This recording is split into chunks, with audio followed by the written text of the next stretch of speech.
अस्सलाम वालेकुम जी।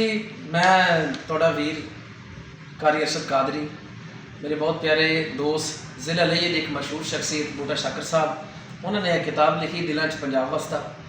तो उन्होंने एक रुबाई सी बड़ी प्यारी इमाम हुसैन पाक की शान दे तो मैं थोड़े सामने पेश कर रहा।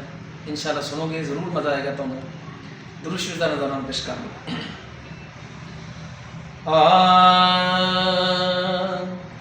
रब मालिक अपनिया मर्जियां दा दुनिया दे नाम च कीए एक फर्क है हक ते बातिल दा और खास ते आम च कीए बस शाकिरे नाम शहीदां दा